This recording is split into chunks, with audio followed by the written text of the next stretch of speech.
ये देखो, इनके अंदर यहाँ पर सांप घुस चुका है और ये लड़की उसे मारने की तैयारी में है और अभी अंदर से आएगा और ये लड़की उसका इंतजार कर रही है।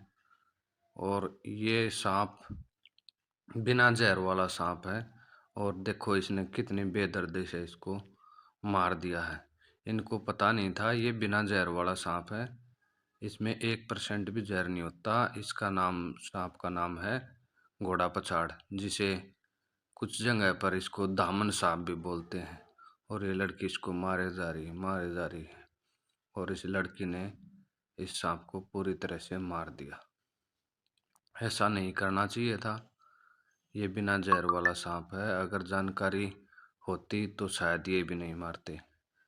इसलिए इस वीडियो को इतना शेयर करें ताकि लोग जागरूक हो जाएं। जय हिंद।